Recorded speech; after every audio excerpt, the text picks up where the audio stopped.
Hi, y'all. Welcome back to the Food Network. Now, I said that we are going to do the ERBs video today. Apparently, Chantal had to go into the emergency room for hyperglycemia because of her diabetes. A lot of people in the community are skeptical about whether or not she actually went to the ER. You never really know with Chantal, honestly. That's kind of why a lot of people put her and Amber Lynn in the same basket.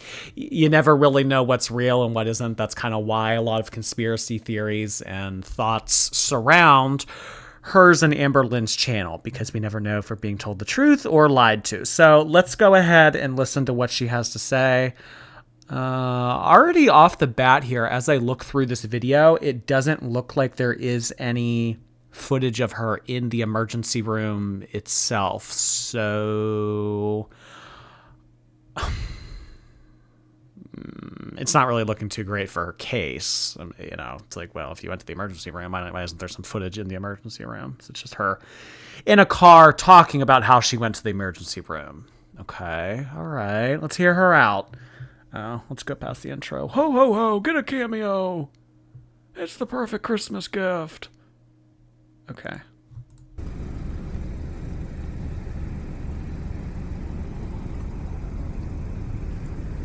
Very calm and peaceful. I love it. Well, hello guys. Welcome back to another video. Today I'm going to be telling you about my story time of me being in the hospital yesterday. So I was in the ER sorry for the sun dust, for like 12 hours. So here's what happened. So yesterday I had a eye doctor appointment. So I went to the eye doctor appointment, and then, as I was pulling into the driveway, I felt dizzy, and I noticed I was a lot more dizzy, and like my vision was more blurry than usual. And then during the exam, they had to put these contrast eye drops in to see behind my eyes, and it made my vision even more blurry. So I had to wait in my car to even drive. Okay. First of all, if you're showing up somewhere or you're driving and you start to feel dizzy, lightheaded, blurry vision, whatever, my first thought would not be to continue with the appointment and go in and have my eyes modified with, so that my first thought would be, okay, let me stop, let me drink some water, let me sit here for a little bit, let me do some deep breathing, let me see how I feel. I wouldn't go about my day as is, continuing to be dizzy and lightheaded. But she did. Drive. And I noticed that the dizziness wasn't going away. The blurry vision went away enough that I could drive. So I thought, I'm going to go to the hospital. Oh my gosh. The blurry vision went away enough so that I was able to drive. Well, my vision's not that blurry, so yeah, I can drive. No big deal. If my vision is at all blurry, I'm not getting behind a wheel. Well, it's not that bad. Yeah, I mean, it's a little spotty. There's some blotches. It's a little bit of a haze, but it's not all in all that bad. I'm going to drive. What am I going to do? Not drive?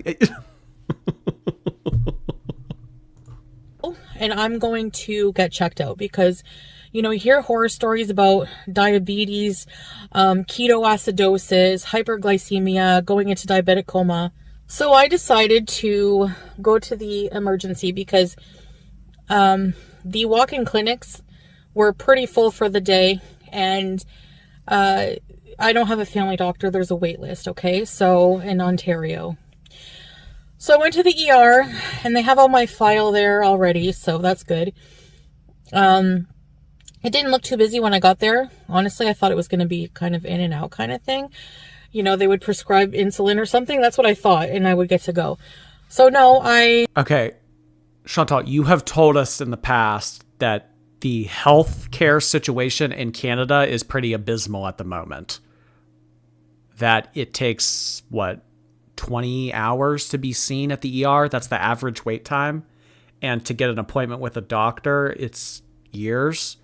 Why would you think that going into an ER would be a quick thing? Oh, I just thought they'd give me an injection. I just thought they'd give me a little bit of sugar, tell me to drink an apple juice and I'd be on my merry way. Why would you think that? I'm kind of just starting off this story a little bit skeptical just because a lot of it doesn't make sense so far. And I know that Chantal, she doesn't really have a lot to upload. I mean, we watched the video from yesterday when she went to the Chinese buffet. She was driving around on deserted roads, getting out of the car, hyperventilating, filming random trees, and then getting back in her car. Girl really doesn't have too much going on right now, but because it's December and December AdSense is so important, we have to be uploading every day. And if she can be uploading every day, it's in her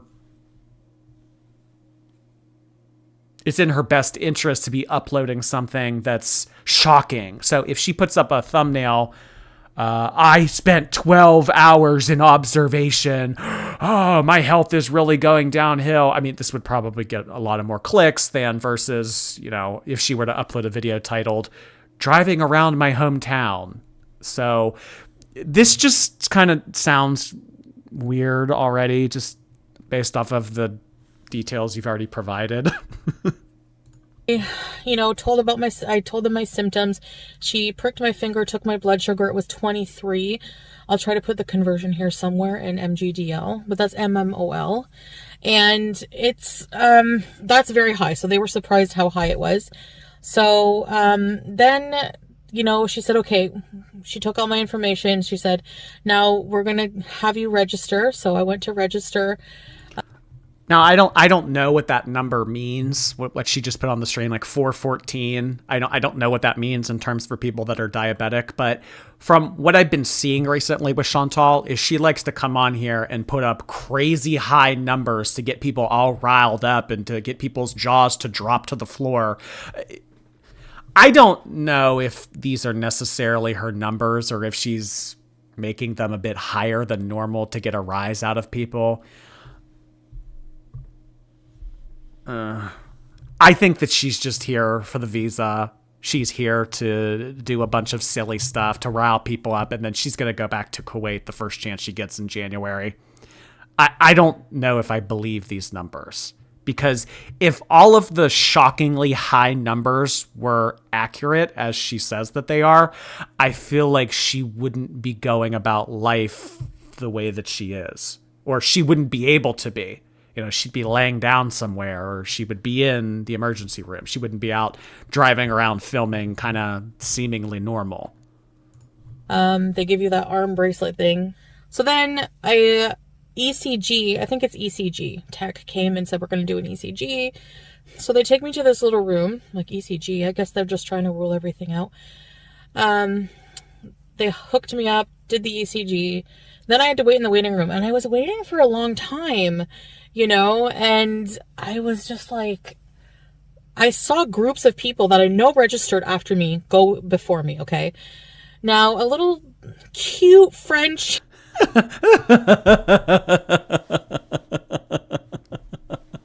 This is like when you go in a restaurant and someone walks up to the host table and they, say, oh, like party of 4, and they get seated before your party of 8. Well, they walked in after me and they were seen before me. What's with that? Chantal, you coming into the ER and talking about how you're lightheaded, you talking about how you're blurry vision, that probably doesn't take priority in a stressed and overwhelmed healthcare system like Canada has right now. That probably doesn't take priority over someone coming in and needing to be immediately seen, like it possibly being fatal. So I don't know. It just seems a little bit main character. Well, they came in after me. And I'm French Canadian, so I can make fun of the accent. I'm not making fun. I'm just going to try to imitate it because, it makes the video more interesting. I don't know. You can laugh at me. No, but she came by and she was a volunteer. Those like cute little old lady volunteers that are so nice. And she said, wow, you've been waiting here a lot, eh? And I said, yeah. And she said, what's your name? I will go check. I said, Chantal. And she knows how to say my name because she's French Canadian. So she said, oh, Chantal, salut, okay. I will go check. I will come right back. So she came back and she said, they didn't forget you, but they're waiting for your ECG results to figure out where to put you. Because there's different areas of the emergency, okay? There's urgent care, which you have to follow the yellow dots for, which is like minor things. And then there's observation, and that's if they need to monitor you, you know, hook you up and monitor you and stuff. Follow the green dots. And then there's emergent care, follow the blue dots, which I don't even know what that means. So anyways, after a while, you know, I thought, okay, I'm going to go to the bathroom. You know, they haven't called me. Sure enough, the minute I sit down on the toilet seat, they call my name. So I have to hurry up. And I go out, I'm like, yes, me. So the nice lady, she's like, follow me, I show you where you go. And so I was expecting to go to the yellow dots. Sure enough, I was expecting to go to the yellow dots. Well, to my surprise, I was asked to go to observation. So I was getting a little worried, you know, they're waiting for my ECG results. I have to go to observation. But they did blood work while I was waiting in the ER waiting room. Actually, they did blood work and hooked up an IV, you know, just in case they need to draw blood and give fluids. All right. So I get to my room in observation. There's less rooms in this area. It's more small, you know, and intensive. And there's like, I have to put on a... Now, it's like some of the parts of the story seem a little bit more believable than others. The whole thing with the dots and having to go to observation room and possibly blood work, those seem like details that she was pretty sure about. But with other things, it just seems a little bit silly. So maybe parts of this story are correct and truthful and other parts are just fluff, just to have this video go past 15 minutes to get the mid-roll ad in and everything. So, I mean, I don't know. Maybe it's a little bit of... Well, maybe a lot of bit of lies mixed into a little bit of truth. A gown that didn't fit, so I had the gown half on, and then I just made sure to keep the curtain closed. And my nurse comes in, she's like, hi, I don't know why you're here, but I'll find out. I was like, all right. So I had to retell my story. You always have to anyways. They want to hear what you have to say. Asking me symptoms, all this and that. She hooked me up. My oxygen sat was 97, which is fine. My blood pressure was 135 over, I don't even know. And they didn't seem concerned with that. And so they did take some blood from they just put the tube into the IV thing and take the blood that way. Very convenient. Instead of sticking you all the time, you know.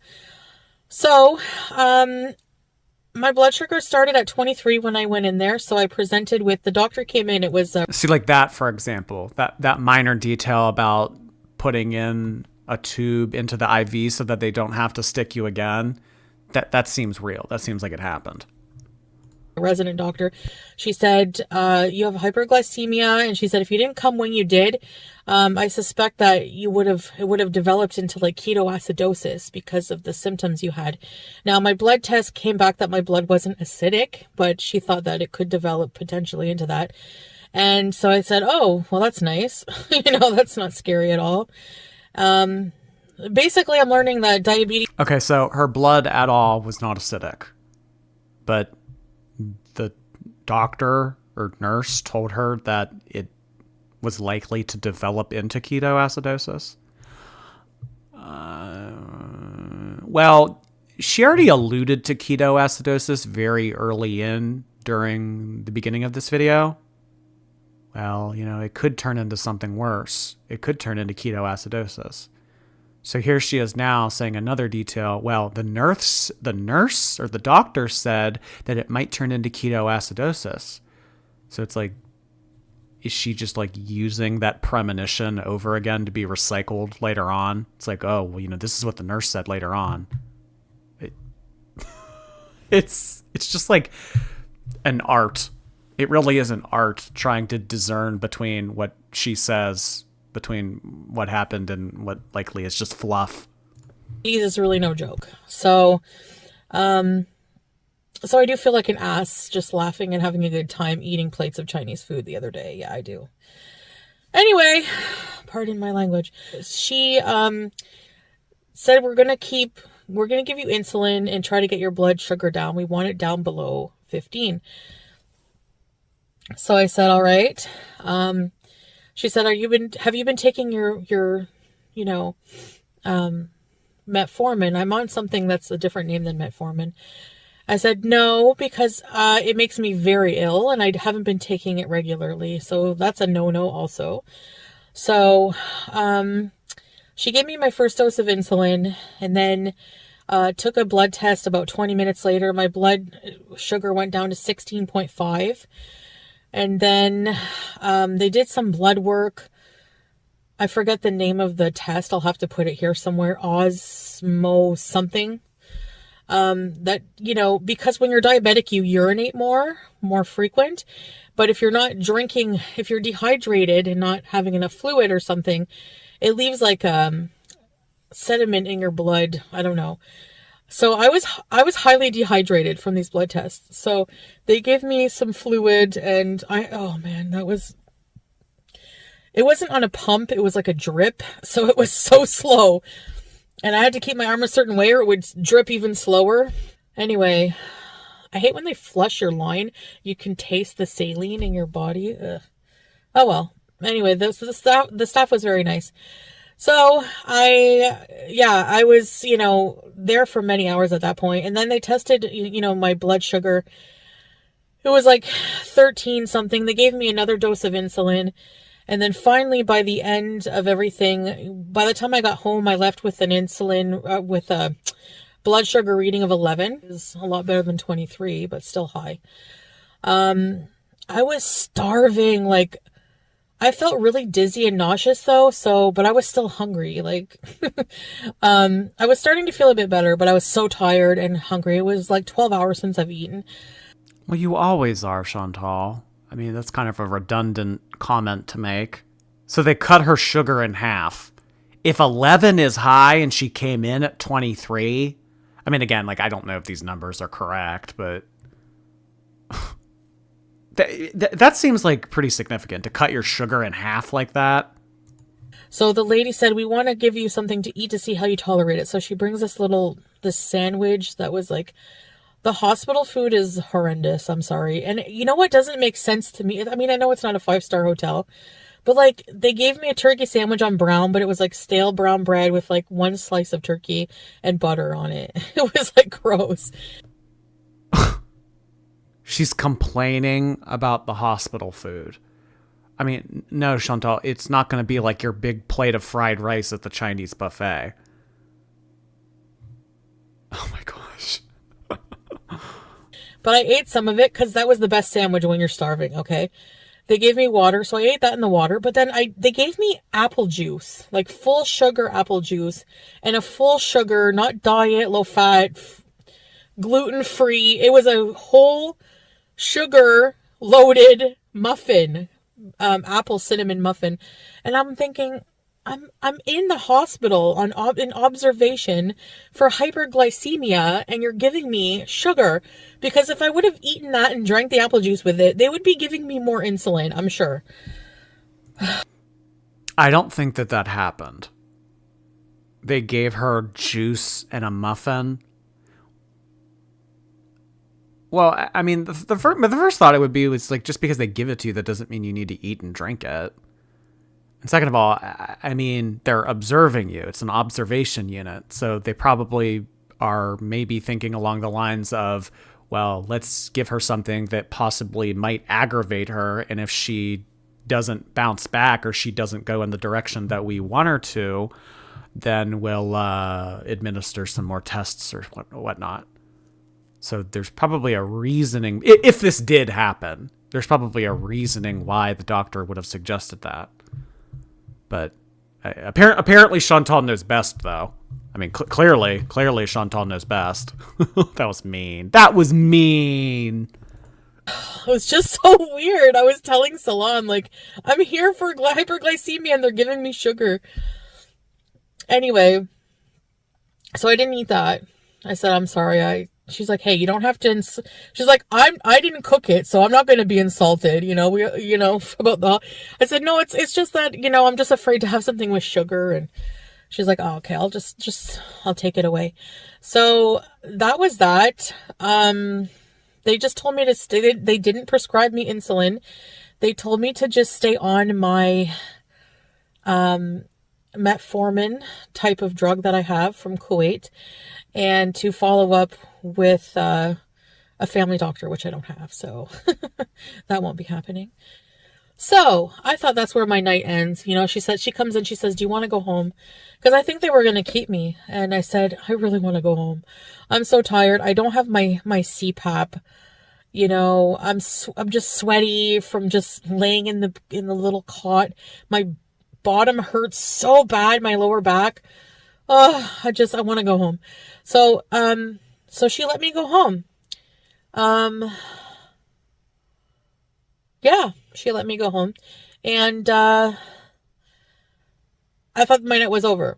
So, you know, she takes out my IV and everything, and I had to go to the parking garage. It's cold, it's dark, it's creepy.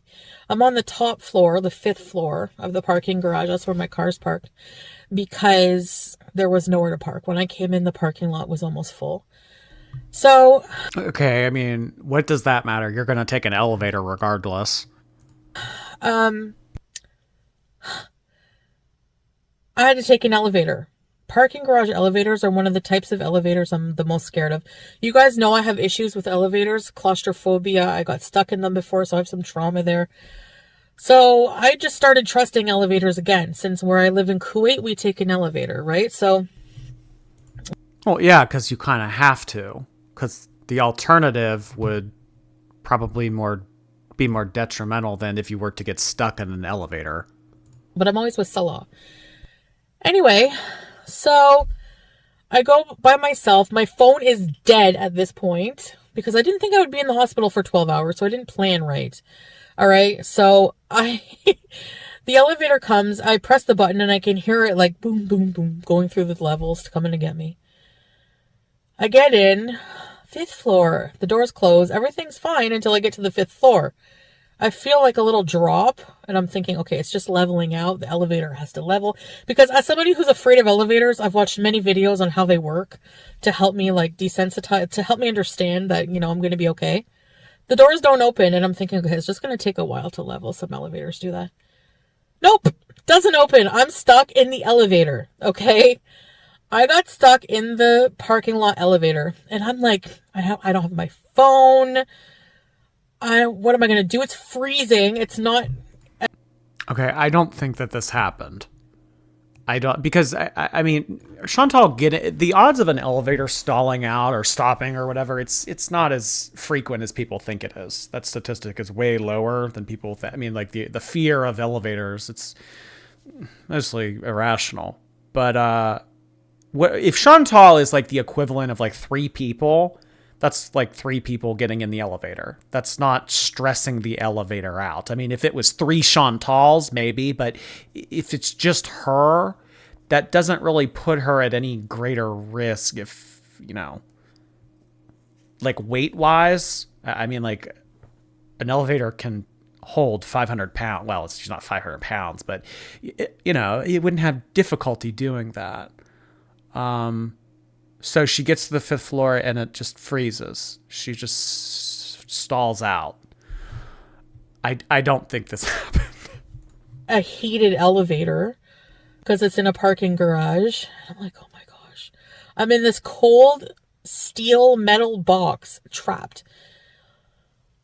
And I'm thinking, oh my gosh. I start immediately panicking, like that fight or flight response that I'm like, oh my gosh. My worst fear, I'm thinking, but I had to like reason with myself, okay, my worst fear is happening. What am I going to do? You know, and I'm like, okay, just stay calm. I'm like, screw this. I took my hand. It was one of those doors that were split. They opened like this. So I just like pried, because I was on the 5th floor. I must have been, like, you know. So I pried the doors open with my hands, and it wasn't fully leveled. So I had to like kind of like step up a bit to get out. So I'm like, that's what happened. It wasn't leveling. So it wouldn't, the doors won't open if the elevator's not leveled for, you know, security features. Well, I pried those doors open, and they opened, and I got out anyways. Like, I'm never taking that elevator. I'm like, see ya. I actually... No. that this did not happen. Chantal, who has difficulty walking from the entrance of the Chinese buffet to her car being winded, her first instinct was to pry open elevator doors like some sort of superhero and crawl out of there. I feel like most, if not all, people's first instinct would be to press the help button inside the elevator. She didn't do that at all. Didn't even think to press the help button. Your first instinct was to pry the door open and climb out of it.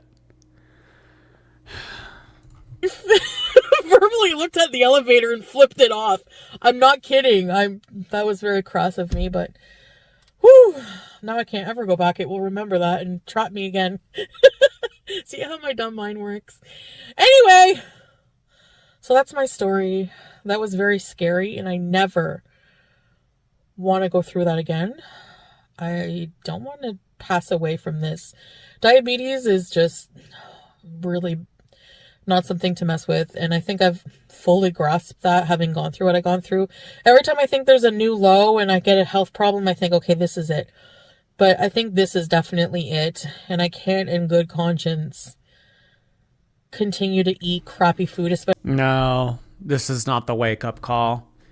You having a little bit of blurry vision, still deeming yourself okay enough to drive, and feeling a little lightheaded and going to the hospital and getting some blood work done, and being given a muffin and apple juice and being on your merry way. This is not a wake-up call, Chantal. This is not any type of like near disaster experience that would really put the fear of God into you to turn things around. I think that this story, if she did go to the ER, I think that this is highly exaggerated. There's a lot of fluff in it. Or she may have just not gone to the ER at all. I think that she likes to continue to shock people and throw out these crazy high numbers to try to get people to, think like, oh my gosh, like, oh, she's a train wreck. What's going to happen next? Oh, she tells us she has these crazy high numbers and then she goes and does this. I mean, I acknowledge that Chantal probably makes bad decisions and she probably is down a path of destruction, but to the extent she's doing it and for what we're observing in real time, I think a lot of it is exaggerated and a lot of it is fluffed to make for the fact that she needs to have content to upload. Because, I mean, she wants to be uploading every day to make good money during December. Chantal has a lot of expenses to take care of, being with that guy over in the Middle East. She needs to pay for his apartment. She needs to pay for his car. She needs to pay for pretty much anything that he wants, in addition to everything that Chantal needs. So she's kind of financially responsible for two people. So I think that's why she feels the need to be filming all the time and working all the time, because she needs the money. So if a fake ER story is what is going to get her 20,000 views, so be it. Especially on the channel, knowing that I've just revealed to you guys how it affects my health. So I'm going to be focusing on health journey and, just vlogs and being healthy. And, you could say, well, you're going to lose money. You're going to lose views. I don't care about that for one. But honestly, if you look at my videos, that's not true. My vlogs get more views than my mukbangs anyways. So I just want to share. I just want to help. If I don't care about how many views it gets. Like, obviously views are nice, but if I can help somebody and help myself at the same time, it's a win-win. All right. So thanks for listening to my story. Chantal, who are you helping by talking about how a nurse shouldn't have brought you a muffin and apple juice and how you decided to drive despite having blurry vision? Well, my vision wasn't that blurry, so I decided to get behind the wheel regardless. What part of this story could help anyone? I would really like to know. What part of this story is inspirational or educational to anyone? I mean, there really wasn't even much entertainment value in it. I mean, there really isn't a lot of that anyway. But yeah, if that's what you were going for through telling this story, I don't understand how this would help anybody. You made poor decisions. You went to the ER because of your poor decisions. They helped you out a bit. They asked you if you wanted to stay overnight to ensure the fact that you were okay. You opted to leave. Oh, I hope this story could help somebody. Oh, what part and who? I've just been very busy, but I hope to go live and do more content for you guys, yada, yada, yada. So I haven't been feeling the greatest, and when you don't feel great, you can't really do much, you know? So, here's to hoping I get better. Alright guys, thanks for listening, and I'll see you guys in the next video. Bye! Busy. Busy, busy, busy. Chantal has been busy since being home. What does she have to do? What response? She doesn't work. Her husband, her relationship, her life is over on the other side of the world. She has no friends. What type of things are taking up Chantal's time while she's here in Canada? Busy. Driving around on deserted roads and getting iced coffee. Going to Chinese buffets alone. I've just been really busy. Oh boy, y'all. This one was a trip. This one was definitely a trip. I will call it there. I think that's it. Let me know what y'all thought about this one. If you thought any of this was real. Thanks for hanging out. This was the Food Network. I'll see you soon.